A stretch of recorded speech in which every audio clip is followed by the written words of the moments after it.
Start करें। आज start करने वाले हैं हम न्यू चैप्टर नाभिक।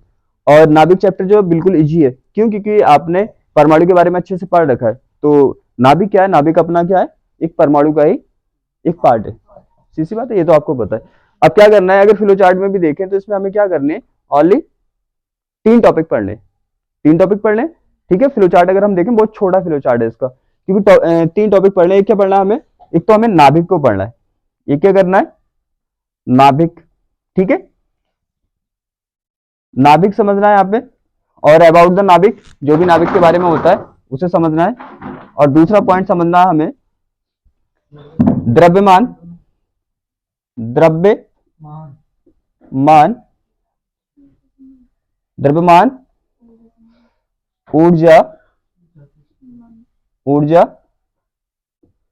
संबंध। ठीक है, द्रव्यमान ऊर्जा संबंध, जो आइंस्टीन ने इक्वेशन दिया आपको मालूम है ना, कौन सा? E बराबर mc²। हम यहाँ पे द्रव्यमान ऊर्जा संबंध का मीन द्रव्यमान ऊर्जा को किस तरह से कोरिलेट करते हैं उसको समझना है।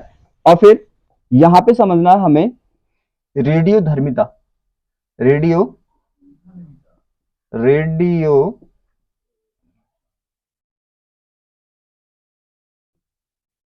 धर्मिता। ठीक है, क्या करना है हमें? 3 टॉपिक को समझना है। एक तो समझना है हमें नाभिक को, नाभिक को मीन्स अबाउट द नाभिक, फुल अबाउट द नाभिक पढ़ना है, अबाउट के बारे में फुल पढ़ना है, क्या क्या होता है।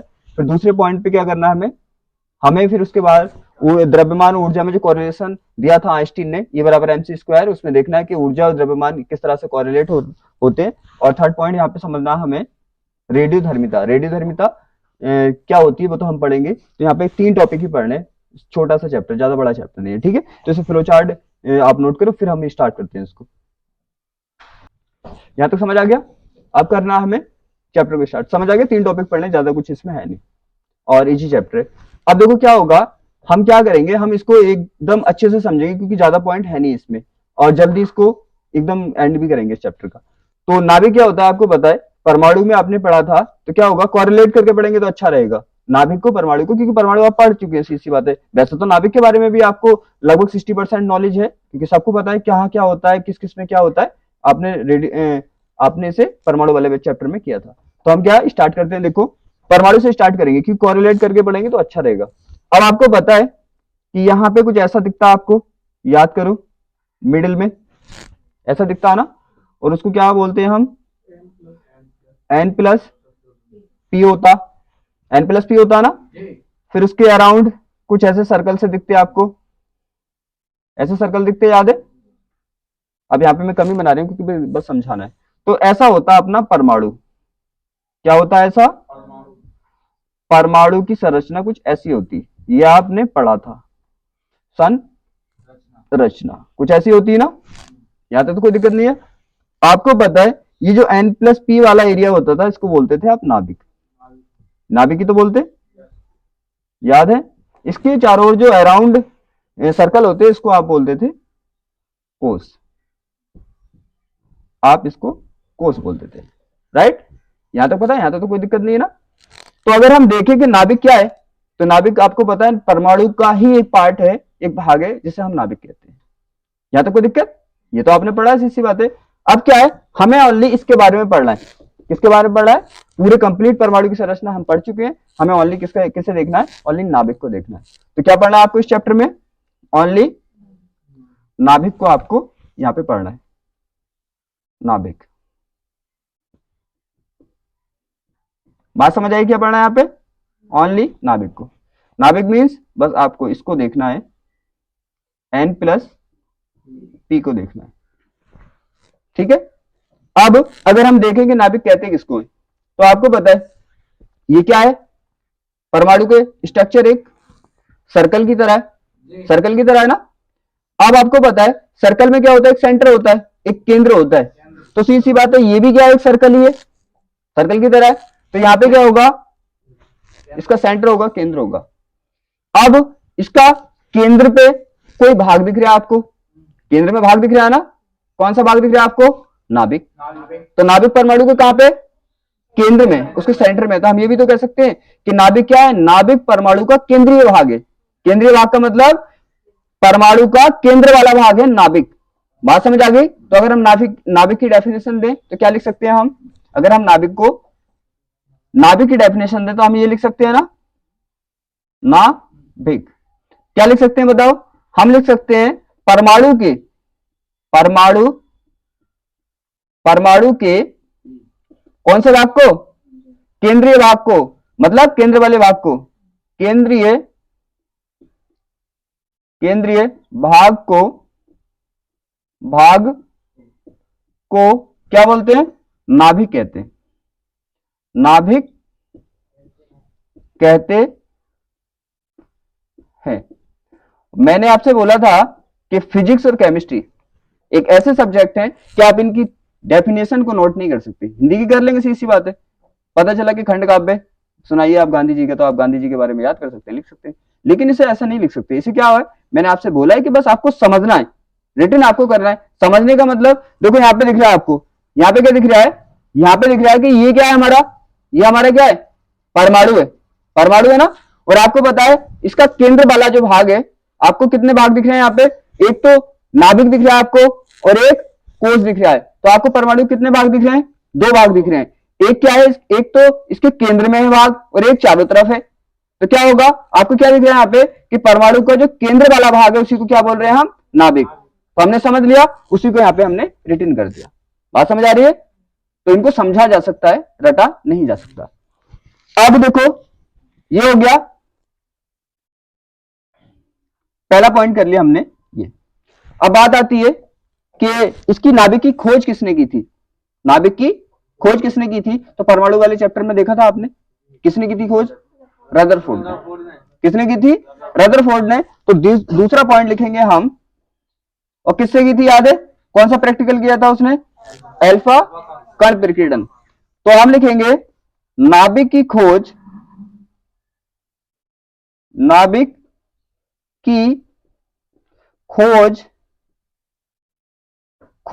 किसने? रदरफोर्ड ने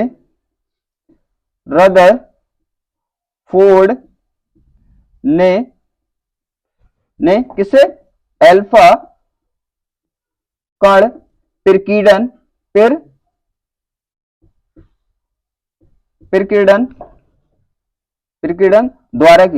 द्वारा की थी। दोनों पॉइंट क्लियर है? पहला नाभिक क्या होता है, तो हमें पता नाभिक क्या होता है, परमाणु के केंद्रीय भाग को नाभिक कहते हैं। दूसरा पॉइंट, नाभिक की खोज किसने की थी, तो सी बात है, नाभिक की खोज रदरफोर्ड ने अल्फा कण प्रकीर्णन द्वारा की थी। दोनों पॉइंट क्लियर है? अब आता है अब इसको यहां पे आप इन दोनों पॉइंट को पहले नोट कर लो, ठीक है। अब हम बात करेंगे इसके नेक्स्ट पॉइंटों पे। तो नेक्स्ट पॉइंट क्या है, हम बात करेंगे कि परमाणु का साइज और नाभिक का साइज क्या होता है। तो वहां पे हमने पढ़ा था कि परमाणु के कंपेयर में नाभिक का साइज बहुत छोटा होता है। मैंने बोला वैसे तो परमाणु भी बहुत छोटा होता है, लेकिन हम कंपेयर किसकी कर रहे हैं, बाहर से नहीं कर रहे किसी कंपेयर, हम नाभिक की और परमाणु की कंपेयर कर रहे हैं। तो सीधी सी बात है, परमाणु के साइज की कंपेयर में नाभिक का साइज बहुत कम होता है। ये आपने पढ़ा था अल्फा कण प्रकीर्णन में, राइट। तो हम देखें कि साइज कितना होता है। तो इसका जो साइज होता है नाभिक का और परमाणु का, तो हम यहां पे लिखेंगे, कितने पॉइंट कर लिए हमने, 2 पॉइंट कर लिए। थर्ड पॉइंट करेंगे हम, पॉइंट नंबर 3 करेंगे। देखो क्या करेंगे कि नाभिक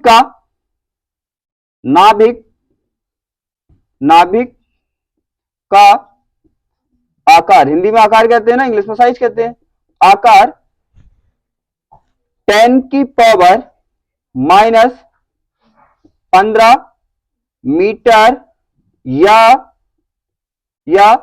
1 फर्मी होता है। क्या है, होता है। बात समझ आ गई कि नाभिक का साइज क्या होता है, कोटि का होता है। आकार 15 फर्मी की कोटि का होता है, कि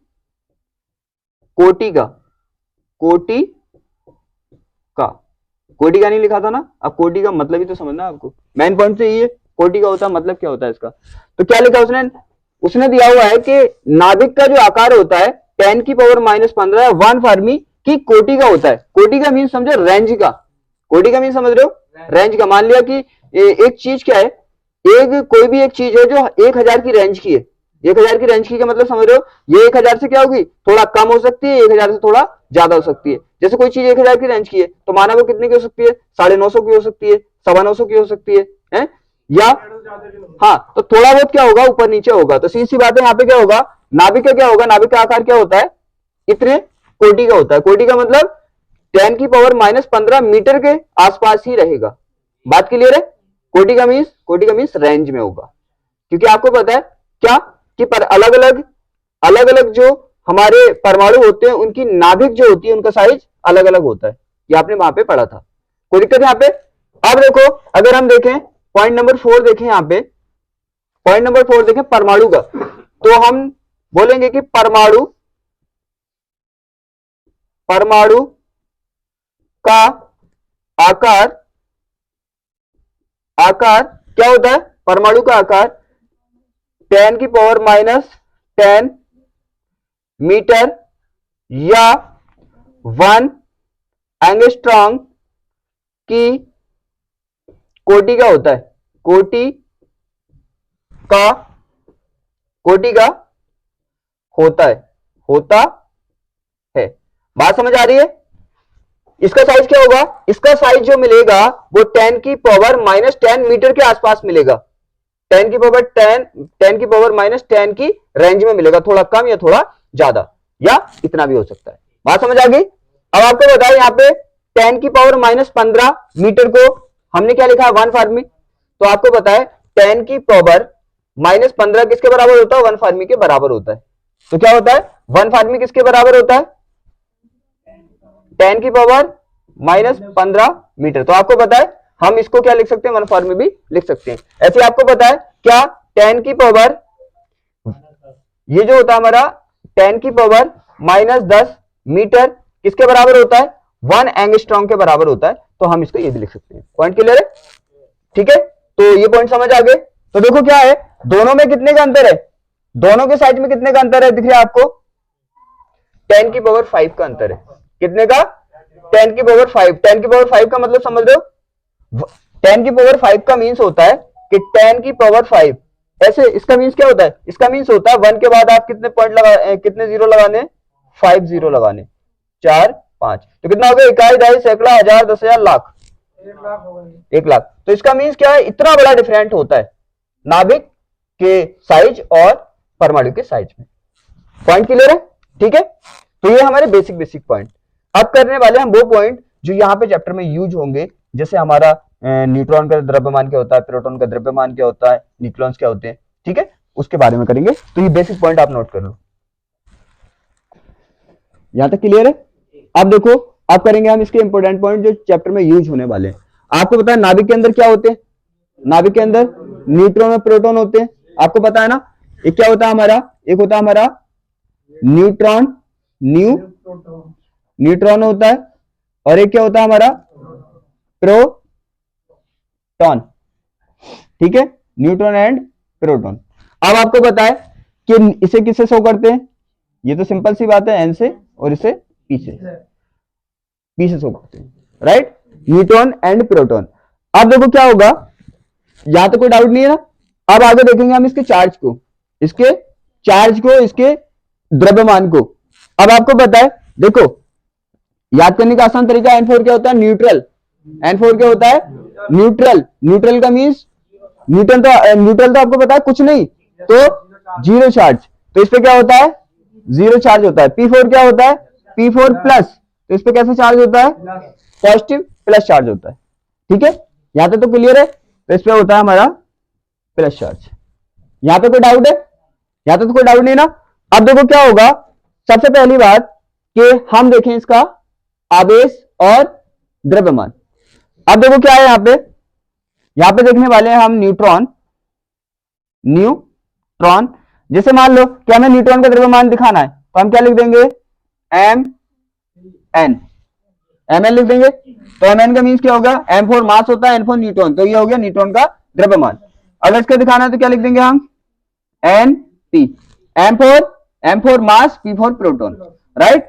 अब देखो यहाँ पे क्या करना है, यहाँ पे जो हमारा ये होता है न्यूट्रॉन का द्रव्यमान, देखो आवेश की बात करें और आवेश ले लें ऐसे करके, जैसे हम ले लेंगे यहाँ पे क्यू एन, क्यू एन का मीन्स क्या हो गया, क्यू एन का मीन्स न्यूट्रॉन का आवेश और क्यूपी का मीन्स प्रोटॉन का आवेश।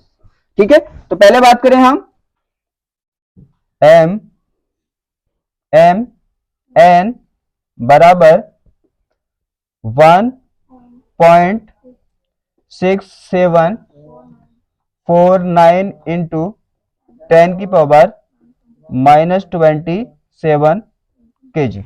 तो ये किसका द्रव्यमान हो गया, ये न्यूट्रॉन का हो गया। एम पी बराबर 1.6726 इंटू 10 की पावर -27 kg। ठीक है, तो ये किसका द्रव्यमान है, न्यूट्रॉन का द्रव्यमान है, ये प्रोटॉन का द्रव्यमान है। तो ये तो केजी में, और यूनिट आपको पता है एक ही चीज के कई सारे यूनिट होते हैं, जैसे केजी भी होता है इसका और ग्राम भी होता है, तो इसका एक ही यूनिट जो होता है वो AMU भी होता है। तो हम क्या लिख सकते हैं इसको एक बार लिख सकते हैं हम 1.00086 AMU। अब इसको लिखे तो इसका होगा 1.00727 AMU। ठीक है, तो ध्यान रखना यहाँ पे इस यूनिट का मोस्टली यहाँ पे यूज किया जाता है। कौन सी यूनिट का, AMU यूनिट का यहाँ पे यूज किया जाता है। उसके साथ क्या होगा, उसके साथ क्योंकि यहाँ पे इलेक्ट्रॉन के द्रव्यमान का तो यूज मोस्टली नहीं होता, लेकिन फिर भी क्या हम कर लें उसको, कोई दिक्कत वाली बात नहीं है। तो आपको पता है इलेक्ट्रॉन का द्रव्यमान कैसे दिखा देंगे, ई से, तो बराबर होगा Me बराबर 9.1 इंटू 10 की पावर -31 kg। ठीक है, अगर इसको देखें MU में तो 0.00055 AMU। ठीक है, तो ये होते हैं इनके द्रव्यमान। तो ये वाले द्रव्यमान कहां पे यूज होंगे, यहाँ पे हम मोस्टली इन द्रव्यमानों का यूज करेंगे। यहां तक समझ आ गया। अब बात करें क्या, ये तो हो गए इनके द्रव्यमान। अगर बात करें इनके चार्ज की, तो आपको पता है कि हमारा जो इलेक्ट्रॉन पे चार्ज होता है, हम देखें न्यूट्रॉन पे चार्ज, आप किसकी बात कर रहे हैं, ये तो बात कर रहे थे हम किसकी, द्रव्यमान। ठीक है, किसकी बात कर रहे थे, द्रव्यमान की, द्रव्यमान।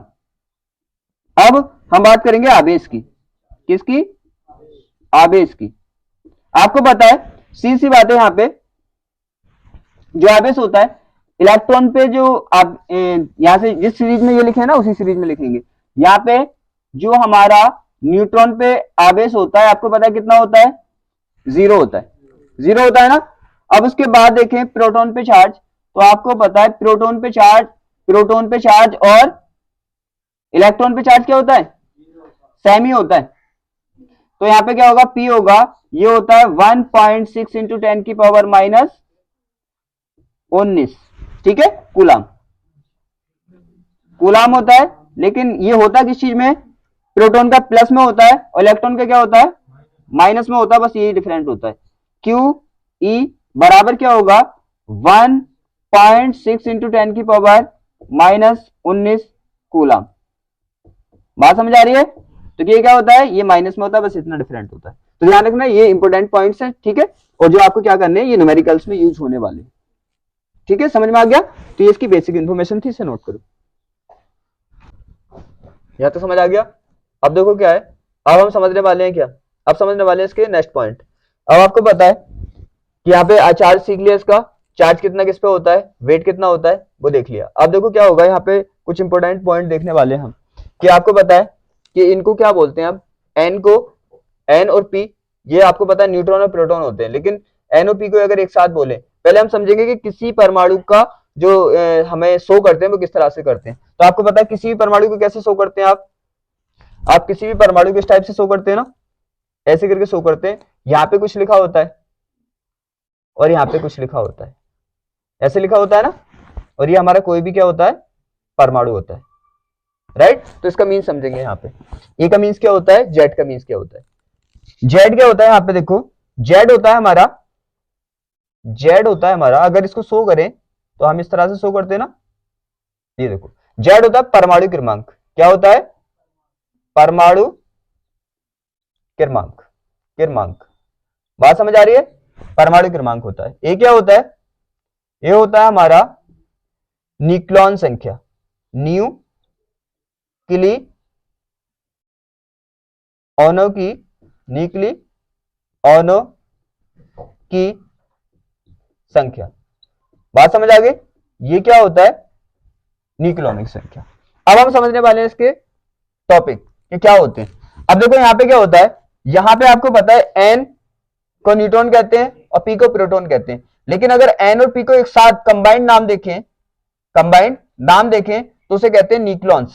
क्या बोलते हैं, न्यूक्लियॉन। जैसे तुम्हारे सबके नाम अलग अलग है, सबके नाम क्या है, अलग अलग है, लेकिन अगर कंबाइंड करके देखें तो क्या बोलेंगे आपको, मानव, मानव बोलेंगे ना, लेकिन सबके नाम अलग अलग है, तो कंबाइंड नाम क्या है आपका, मानव। इसी तरह से हमारे जब ये अलग अलग है तो क्या है, न्यूट्रॉन और प्रोटॉन, लेकिन अगर हम दोनों को ऐड कर दें, क्या कर दें, दोनों को ऐड कर दें n प्लस पी, तो इसको क्या बोलते हैं, न्यूक्लियन संख्या। क्या बोलते हैं, न्यूक्लियन,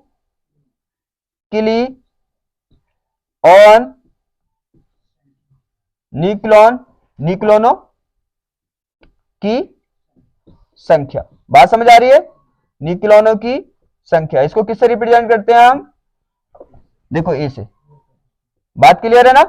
तो ए न्यूक्लियन की संख्या का मीन्स क्या है, हमारा n प्लस पी को कहते हैं हम न्यूक्लियन संख्या, या इसका दूसरा नाम भी है, या इसका दूसरा नाम भी है, उसे कहते हैं हम द्रव्यमान संख्या।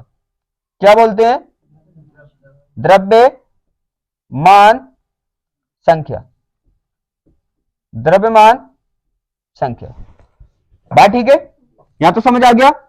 अब देखो क्या है, हमें डिफाइन कैसे करना है कि एन क्या होगा, आपको पता है यहां पे, ये बात तो समझ आ गई, किसको क्या बोलते हैं, ठीक है।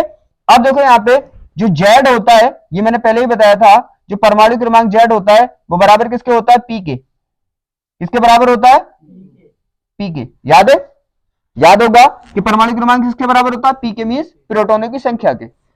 अब हमें पता है कि जो हमारे क्या होता है, जो ए होता है हमारा, क्या होता है, ए जो होता है वो तो अभी पता है, अभी पता है चला है तुम्हें, देखो ये क्या होता है, ए बराबर होता है हमारा किसके, एन प्लस पी के। ये बात क्लियर है, ये बात क्लियर है ना। अब देखो क्या होगा, इसका मीन जितना परमाणु क्रमांक होगा इतने ही प्रोटॉन होंगे, राइट, और जितने हमारे प्रोटॉन होंगे, जितने प्रोटॉन होंगे, और अगर उदासीन होता है तो जितने प्रोटॉन होते हैं इतने क्या होते हैं, इलेक्ट्रॉन होते हैं। तो किस कंडीशन की बात कर रहे हैं, उदासीन की, चार्ज वाले की बात नहीं कर रहे। तो यहां पे क्या होगा, P बराबर क्या होता है, P बराबर होता है E। बात समझ आ रही है, बात समझ आ रही है ना। अब देखो ये हो गया, अब हमें क्या डिफाइन करना, अगर हमें डिफाइन करना है क्या, सी बात है, प्रोटॉनों की संख्या तो जेड से निकाल लेंगे, जितना परमाणु क्रमांक होगा प्रोटॉनों की संख्या निकालेंगे उससे। अब क्या है, हमें निकाला न्यूट्रॉनों की संख्या, तो न्यूट्रॉनों की संख्या किससे निकालेंगे, इस फॉर्मूले से निकालेंगे ना, इस फॉर्मूले से। अब हमें चाहिए न्यूट्रॉन, तो आपको क्या पता है, आपको पता है न्यूट्रॉन रहने देंगे, पी क्या होगा, इस साइड हो जाएगा, तो क्या होगा हमारा ए माइनस पी बराबर एन, ठीक है, ए माइनस पी बराबर एन। तो एक हमारे पास फॉर्मूला क्या आ गया, ये आ गया, और एक हमारा ये आ गया, याद रखना इसको। तो न्यूट्रॉन की संख्या किससे दे सकते हैं हम, ए माइनस पी बराबर क्या होगी, न्यूट्रॉनों की संख्या, ठीक है, और जेड बराबर क्या होगी, प्रोटॉनों की संख्या। बात समझ आ रही है, तो ध्यान रखना हम इसको किससे शो कर सकते हैं, न्यूट्रॉन संख्या को एन से भी शो कर सकते हैं, और ए माइनस पी से भी शो कर सकते हैं। तो हम क्या लिखें, नेक्स्ट पॉइंट हम लिखेंगे कि एन या ए माइनस पी किसके बराबर आता है, न्यूट्रॉनों की संख्या। क्या आती है ये, न्यूट्रॉनों की संख्या, ठीक है। न्यूट्रॉनों की संख्या आ गई ना, इसको अलग कर देता हूं, ये हो गई। अब आपको पता है पी बराबर क्या, पी बराबर आपको पता है प्रोटॉनों की संख्या, तो जेड बराबर भी क्या हो जाएगी, आपको पता है या तो इसे क्या लिख दो आप, जेड लिख दो, या इसे पी लिख दो। क्या है ये है प्रोटॉनों की संख्या, प्रोटोनों की संख्या बात क्लियर है, अब सब पॉइंट क्लियर है। तो इन पॉइंटों का यूज करेंगे हम, यहाँ पे इन पॉइंटों का क्या होगा, यूज होगा, तो इन्हें मोस्टली अच्छे से उतार लेना, क्योंकि जब नाभिक के विखंडन होता है ना, नाभिक जब टूटता है, द्रव्यमान क्षति जो होती है, तो उसमें इन पॉइंटों का यूज होता है, क्योंकि इससे हमारे क्या बनते हैं, इससे हमारे न्यूमेरिकल्स भी आते हैं। तो इन पॉइंटों को एकदम क्लियर होना चाहिए, कौन किसके बराबर होता है, कौन किसके बराबर नहीं होता है। तो ये पॉइंट नोट डाउन करो, यहां तो समझ आ गया। अब देखो क्या है, अब देखना हमें परमाणु का रेडियस, साइज तो देख ले किस आकार का होता है, साइज आपको पता है साइज किस कोटि का होता है, एक पूछा जाता है यहाँ पे क्वेश्चन, क्योंकि हम कर रहे हैं अब इंपोर्टेंट बेसिक पॉइंट तो मैंने बता दी, कितनी कोटि का होता है, रेंज का होता है, इतना वो इंपोर्टेंट नहीं होता, कभी बाई चांस पूछा तो ऑब्जेक्टिव में पूछ लिया। लेकिन अब जो कर रहे हैं पॉइंट हम, इसका मास कितना होता है और क्या होता है, ये सब चीज बहुत इंपॉर्टेंट है। अब करने वाले हैं क्या, परमाणु की त्रिज्या, नहीं परमाणु की त्रिज्या नहीं, नाभिक की त्रिज्या, ठीक है। किसकी त्रिज्या करनी है, परमाणु की नहीं करनी, नाभिक की त्रिज्या करनी है। अब देखो क्या होगा यहाँ पे, अब हम केवल नाभिक बना लेते हैं, क्योंकि हमें मतलब किससे, ओनली नाभिक से। ये नाभिक होता है, n+p होता है इसमें, आपको पता है ये क्या है, एक सर्किल की तरह है, क्या है, सर्कल की तरह, और आपको पता है हर सर्कल की एक रेडियस होती है। तो अपना ये नाभिक है, क्या है ये हमारा नाभिक है, और सीधी सी बात है जो भी सर्कल होगा उसकी रेडियस जरूर होती है। तो अगर हम देखें, और रेडियस कहते हैं किसे, इसके मिडिल पॉइंट से सरफेस तक की दूरी को क्या कहते हैं, हम रेडियस कहते हैं। सरफेस से, सेंटर से सरफेस की दूरी को क्या बोलते हैं, रेडियस बोलते हैं। बात समझ आ रही है। अब देखो यहाँ पे नाभिक का साइज डिपेंड किस पे करेगा, अपने माइंड से खुद सोचो कि नाभिक का साइज किस पे डिपेंड करेगा। तो आपको पता है कि हमारे घर का साइज किस पे डिपेंड करता है। जैसे मान लो हमारे किसी पूर्वज मतलब बड़े बूढ़े हैं, तो उसमें क्या थे, कम इंसान थे, तो घर का क्या था, घर का साइज कम में भी काम चल जाता। अगर घर में रहने वाले जो हमारे मेंबर हैं, जो सदस्य, अगर वो बढ़ जाए तो घर का साइज क्या करना पड़ेगा, बढ़ाना पड़ेगा, सीधी सी बात है। ये बात समझ आ रही है ना। तो यहाँ पे कौन रहता है, ये नाभिक क्या है, नाभिक जो है न्यूट्रॉन और प्रोटॉन का क्या है, घर है, सीधी सी बात है। तो यहीं पे तो रहते हैं, अगर न्यूट्रॉन प्रोटॉन का नंबर बढ़ेगा तो नाभिक का भी क्या होगा, नाभिक का साइज बढ़ेगा। और आपको पता है साइज अगर बढ़ा तो रेडियस भी क्या होगी, बढ़ेगी। अरे क्या है भाई, इतना है तो रेडियस यहां से लेके यहां तक है, अगर इतना हो गया, फॉर एग्जांपल अगर इतना हो गया, तो रेडियस कहां से कहां तक होगी, यहां से यहां तक होगी। तो दोनों में क्या है, देखो साइज बढ़ा तो रेडियस भी तो बढ़ेगी, और साइज बढ़ा तो आयतन भी तो बढ़ेगा। ये तो बेसिक सी बात है, यहां तो कोई प्रॉब्लम नहीं है, ठीक है। तो हम क्या निकालने वाले हैं, नाभिक की त्रिज्या। तो किस पे डिपेंड कर रही है, अब तो समझ में आ गई। घर का साइज किस पे डिपेंड करता है, घर में रहने वाले सदस्यों पे, ठीक है। तो यहाँ पे क्या डिपेंड करता है, ये इसमें कौन रहता है, ये क्या है, किसका घर है, ये नाभिक जो है न्यूट्रॉन और प्रोटॉन का घर है। तो यहाँ पे ये न्यूट्रॉन और प्रोटॉन के नंबर पे डिपेंड करेगा। इसका मीन्स यहाँ पे नाभिक की त्रिज्या जो होगी, नाभिक की त्रिज्या, और आपको पता है हर त्रिज्या को किससे दिखाते हैं, हर त्रिज्या को आर से दिखाते हैं। बात क्लियर है। अब देखो क्या होगा, आर से दिखाते हैं। अब ये किस पे डिपेंड करिए, किसके नंबर पे, प्रोटॉन और न्यूट्रॉन के, और प्रोटॉन और न्यूट्रॉन को मिला के क्या बोलते हैं हम, न्यूक्लियॉन्स। तो इसका मीन्स क्या हुआ, न्यूक्लियॉन्स पे डिपेंड करिए। अगर न्यूक्लियॉन्स का नंबर बढ़ेगा, मतलब प्रोटॉन और न्यूट्रॉन का नंबर बढ़ेगा, तो क्या होगा, साइज बढ़ेगा तो त्रिज्या बढ़ेगी। न्यूट्रॉन प्रोटॉन का नंबर घटेगा तो साइज कम होगा, तो त्रिज्या भी कम होगी। इसका मीन्स बढ़ने से बढ़ रही है और घटने से घट रही है, तो क्या हुई है, एक दूसरे के अनुक्रमानुपाती हुई, ठीक है। तो किसपे, ये न्यूक्लियॉन की संख्या, रेडियस जो होती है न्यूक्लियॉन की संख्या की क्या होती है, अनुक्रमानुपाती होती है। यहां तक कोई दिक्कत वाली बात नहीं है। अब देखो क्या होता है, हर चीज की पावर भी तो होती है। तो आपको पावर कितनी दिख रही है, यहाँ पे एक दिख रही है, 1 दिख रही है, क्योंकि जिसकी पावर नहीं होती, आपको पता है कि हर किसी की पावर में 1 होता है, डिवाइड में 1 होता है, मल्टीप्लाई में 1 होता है, ये तो पता है ना। अब देखो क्या हुआ, यहाँ पे पावर में 1 है, तो हमें ये तो कंफर्म हो गया कि ये इसके अनुक्रमानुपाती होता है। लेकिन ये देखने वाली बात है कि घात पे भी तो डिपेंड करता है, घात अलग भी, जैसे मान लो आर ए के अनुक्रमानुपाती है, पक्का है। अब आर ए की किस घात के अनुक्रमानुपाती है, वो भी तो डिपेंड करता है ना। अब यहां पे क्या होगा, तो यहां पे ये जो होता है इसकी 1/3 पावर के अनुक्रमानुपाती होता है। इसका मीन्स ये डायरेक्टली एक के अनुक्रमानुपाती नहीं होता, ये जो होता है वो a की पावर 1/3 के अनुक्रमानुपाती होता है। क्लियर है? अब क्या आपको पता है इस टाइम पे रेडियस और ये क्या बराबर नहीं है, अनुक्रमानुपाती है। और आपने पढ़ रखा है अगर किसी अनुक्रमानुपाती को बराबर करना है तो किसी से मल्टीप्लाई करनी पड़ेगी। जैसे मान लो फॉर एग्जांपल यहाँ पे क्या है, यहाँ पे माना हमने कि हमारा 10 अनुक्रमानुपाती है 5 के, ये हम बोल सकते हैं क्योंकि दोनों एक दूसरे के क्या है अनुक्रमानुपाती है, लेकिन ये नहीं बोल सकते बराबर है। जब तक ये अनुक्रमानुपाती का साइन लगा है तो बराबर नहीं होते। खुद सोचो अपने माइंड से, अरे बराबर होते तो बराबर का साइन नहीं लगाते, हम लगाते ना। बराबर का साइन क्यों नहीं लगा रहे? क्योंकि बराबर है ही नहीं। तो बराबर करने के लिए क्या करते हैं, आप क्या करेंगे, अगर इस साइड को आप 5 में 2 से मल्टीप्लाई करते हैं, दोनों कितने हो जाएंगे बराबर। इसका मीन्स अगर अनुक्रमानुपाती में किसी से मल्टीप्लाई करने के बाद बराबर होते तो जिसको आप क्या बोलते हैं, आपने पढ़ा है फिजिक्स में बहुत, उसे बोलते हैं नेता। तो यहाँ पे क्या होता है, आर करेंगे, जब इसको बराबर करेंगे तो क्या होगा आर नॉट और ए की पावर 1/3। यहां तक कोई दिक्कत? अब यहाँ पे क्या है, ये क्या होता है, ये नेतांक होता है। यहाँ पे आर नॉट क्या है, यहां आर नॉट एक क्या है, एक नेतांक है, एक नियतांक है। बात क्लियर है? नेतांक है और जिसका मान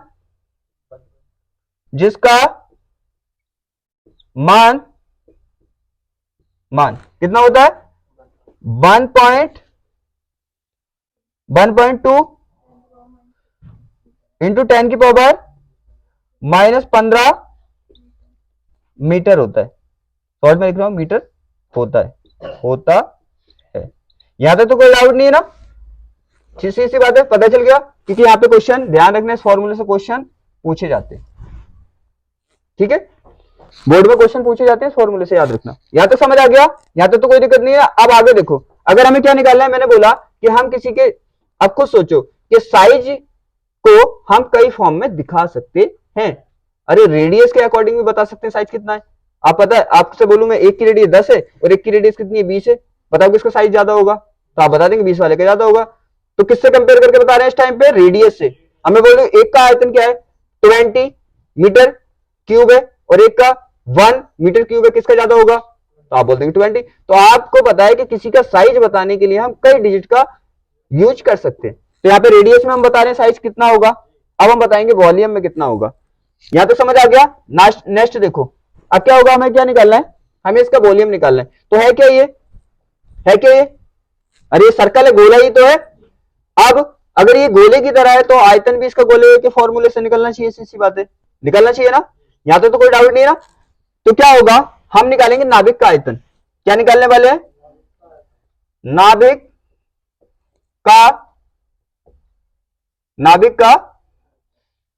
है ना, नाभिक का आयतन। चलो यहां पे रफ कर दूं, नीचे लिख दूं, ठीक है। नाभिक का आयतन, नाभिक का आयतन। यहां समझ आ गया। आयतन क्या होता है, जो गोले का आयतन होगा वही नाभिक का आयतन होगा। फॉर्मूले से तो उसे ही निकालोगे ना, क्योंकि गोला, नाभिक भी क्या है, गोल है। तो सीधी सी बात है। यहां पे क्या होगा, गोले का आयतन क्या होता है, v इज इक्वल टू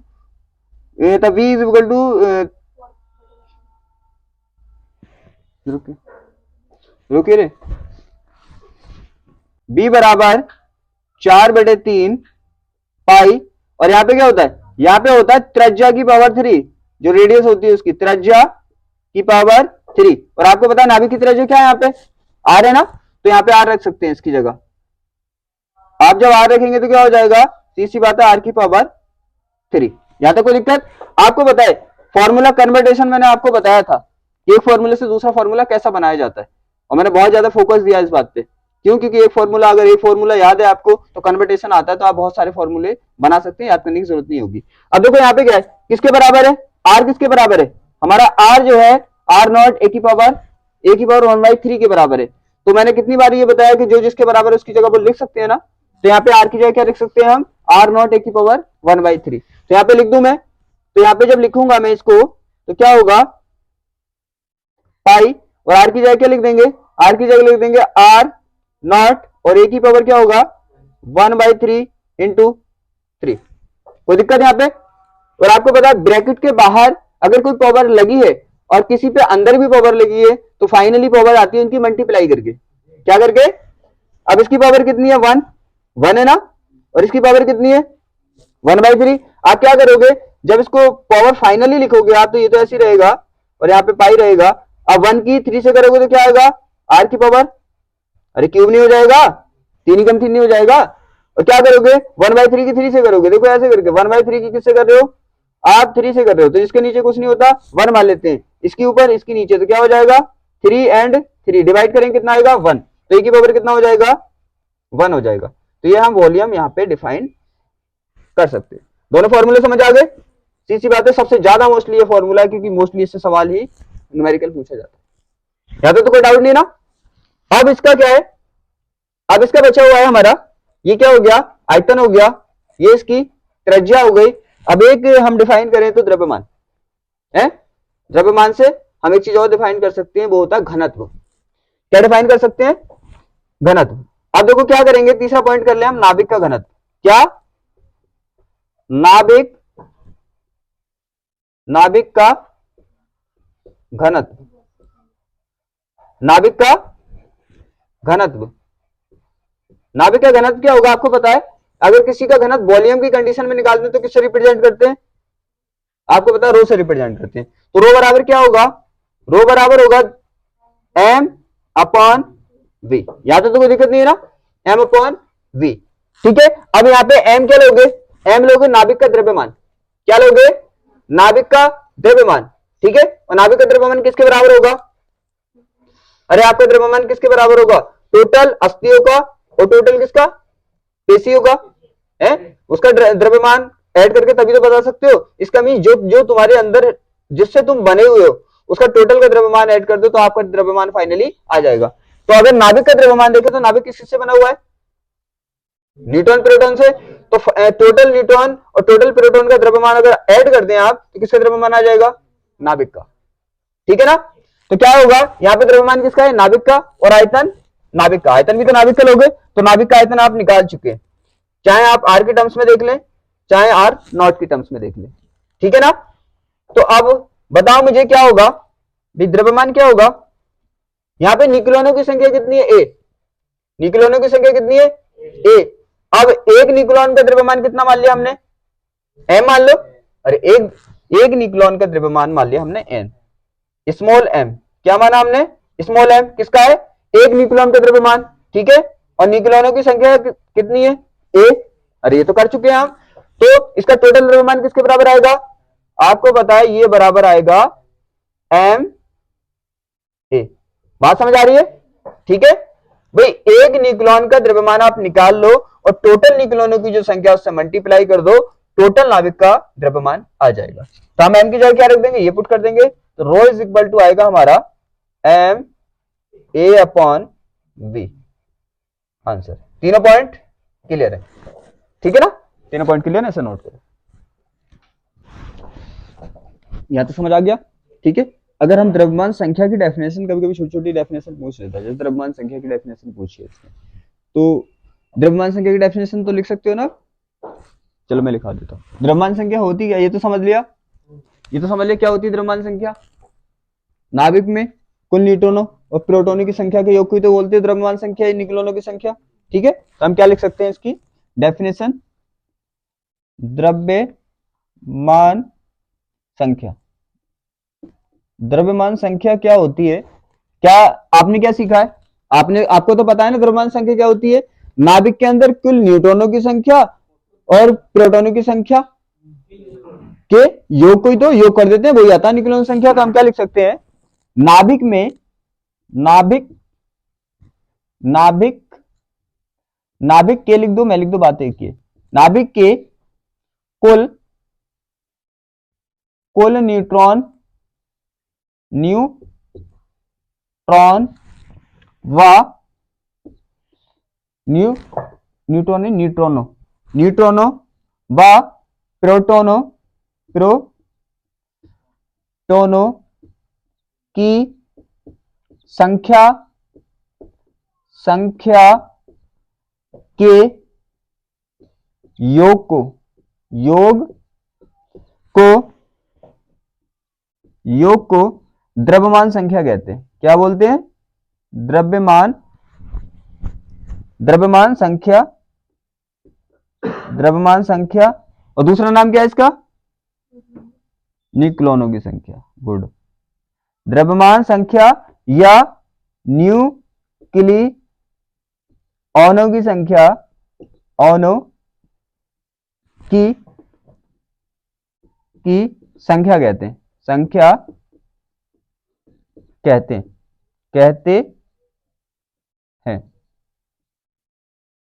संख्या कहते हैं। बात समझ आ गई? क्या कहते हैं उसको? इनकी संख्या। किसके योग को? सिंपल सी बात है, सीधी सी बात है। कुल न्यूट्रॉनों और कुल प्रोटॉनों के योग को क्या बोलते हैं? द्रव्यमान संख्या या न्यूक्लियनों की संख्या बोलते हैं। क्लियर है? ठीक है। अब क्या आता है, कभी छोटे छोटे क्वेश्चन और पूछे जाते हैं, जैसे सम न्यूट्रॉनिक किसे कहते हैं, ठीक है, या समभारी किसे कहते हैं, तो उसको हम समझ लेंगे, इसे नोट कर लेते।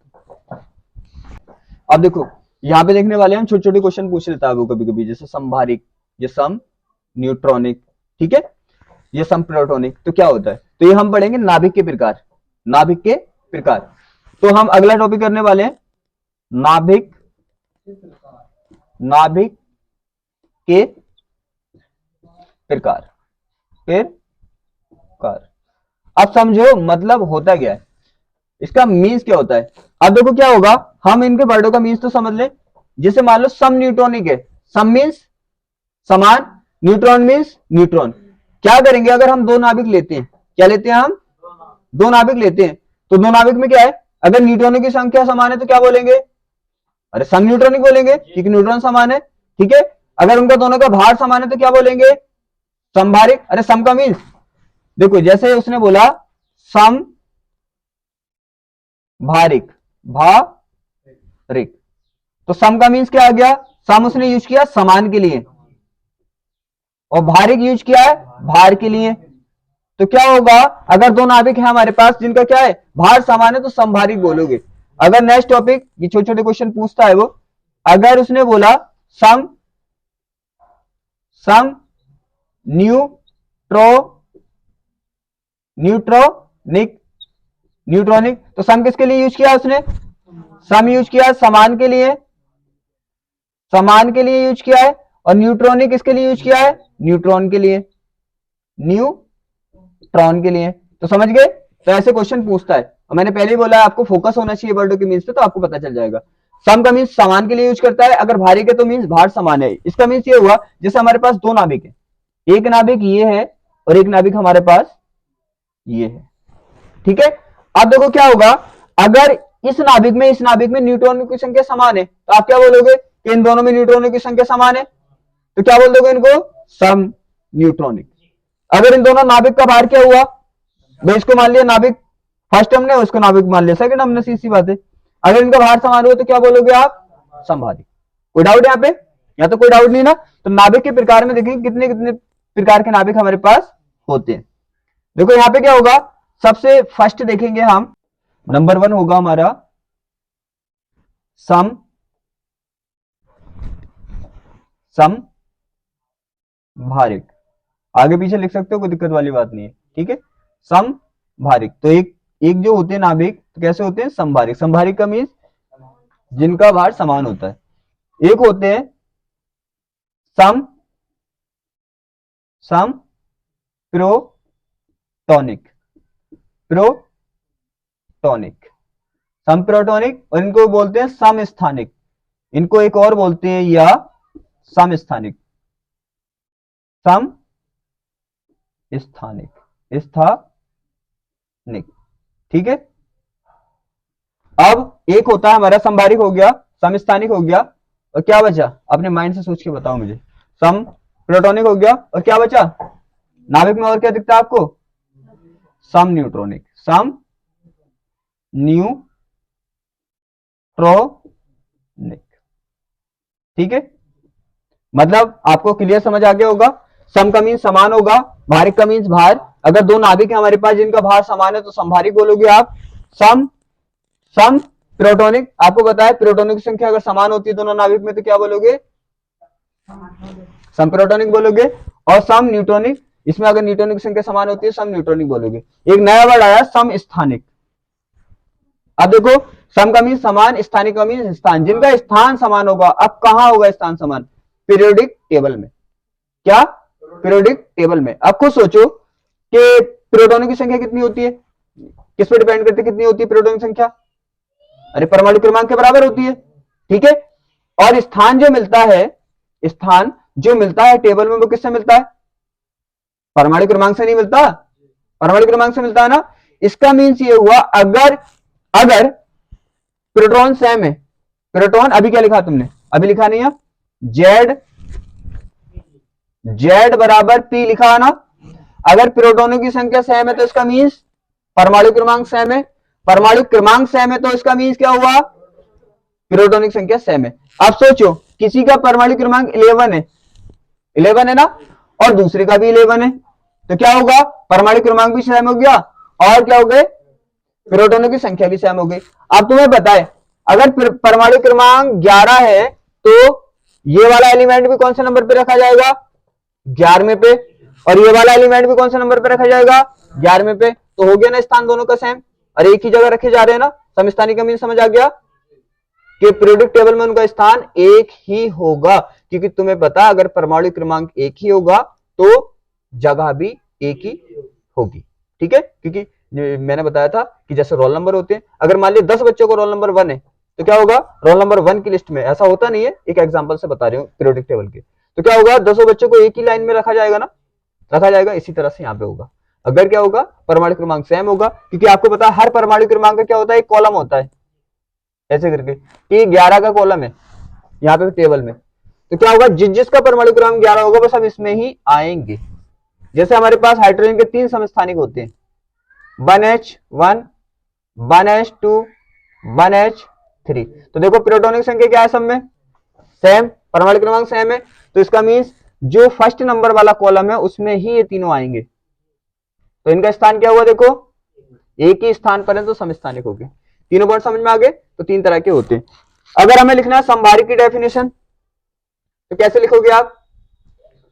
क्या होता है? यदि यदि क्या? किसी का भार नहीं, यदि नाभिकों का भार क्या हो? समान होता है तो उन्हें संभारिक कहते हैं, ठीक है। यदि नाभिक में क्या होगी? प्रोटॉनों की संख्या समान होगी तो क्या होगा?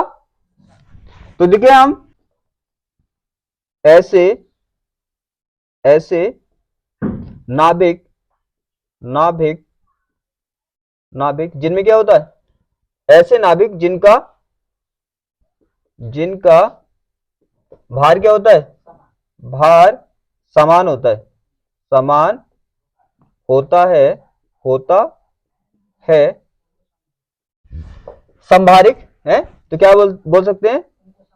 उनको संभारिक कहते हैं या संभारिक कहलाते हैं? उनको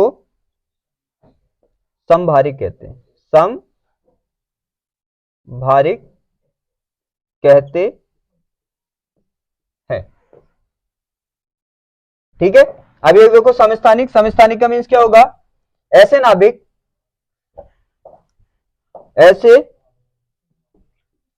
ऐसे नाभिक जिनमें क्या होगा? नाभिक जिनमें या जिनके प्रोटॉनों की संख्या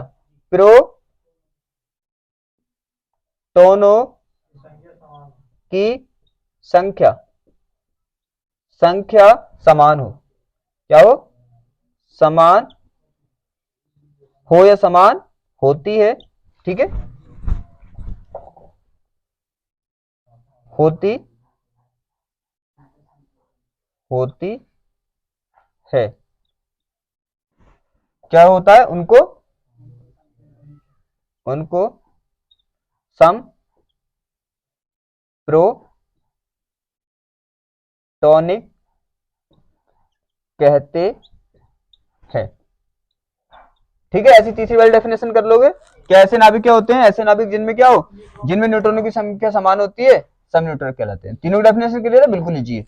क्या? क्योंकि हमें इसका वर्ड्स का मीन्स पता चल गया। अब तुम्हें पता है ऐसे नाभिक होंगे, ऐसे नाभिक जिसमें क्या होगी?